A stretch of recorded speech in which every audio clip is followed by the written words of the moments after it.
Good morning.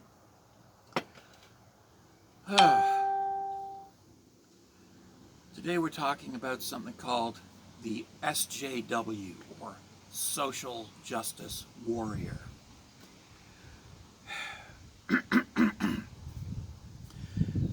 I grew up, there was always the right-wing caricature of a social justice activist. No actual activist behaved this way, but right-wingers always portrayed them as acting this way.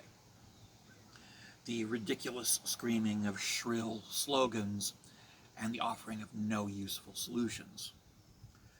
But something happened. Something did happen, and it started happening in the very late 1990s. A number of people from the right wing started joining social justice movements after suffering personal catastrophes: the loss of wealth, the loss of power, the loss of privilege, the loss of physical mobility, the loss of health. All the things they thought would never happen to them happened to them. And they finally realized, holy crap, this affects us.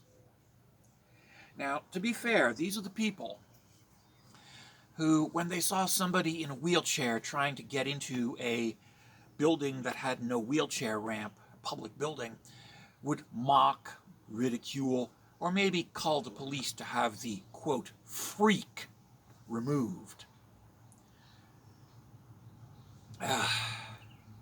But they would never dare dream of putting up a wheelchair ramp. And so the social justice activists, the liberals and the socialists, they were the ones who put up the wheelchair ramps. They were the ones who went from building to building saying, this building needs a wheelchair ramp. And of course, the less classy ones would opt for just the standard poured concrete, bulky, ugly structure, which, yeah, it looks like what it is, something that is built as an afterthought.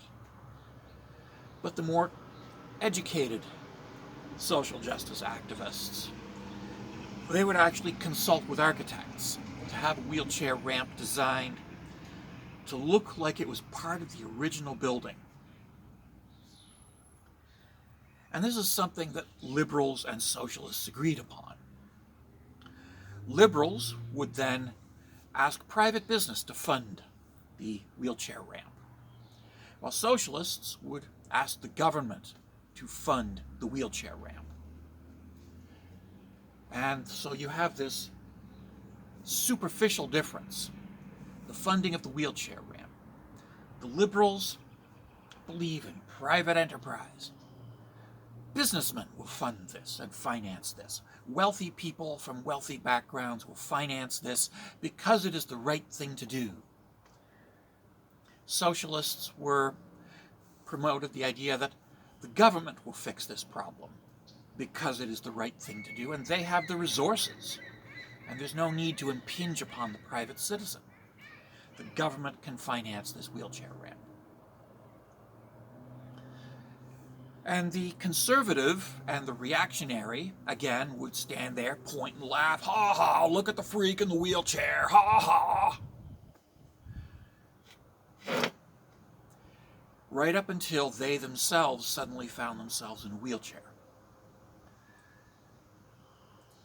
And the first social justice warriors were pretty much this. People who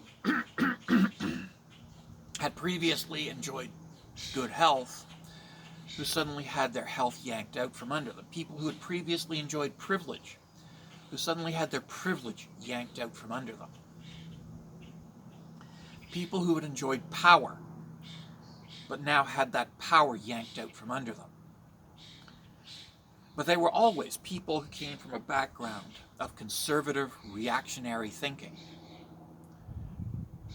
And suddenly, they were in the same boat as the people who the liberals and the socialists were trying to help. And they didn't know how to protest. Their only understanding of protest came from right-wing sources, which said that protesters are all raging maniacs who just want to destroy everything. And so they set out as raging maniacs to destroy everything. And those are the social justice warriors. Useless, counterproductive, shrill, and because of their background of privilege, they have a tendency to take over the movements that they join belatedly and redirect them, channeling them into the direction that conservative and reactionary thinkers believe social justice activism must naturally follow. They are the people who are setting us back, who are dragging us back into the 1950s.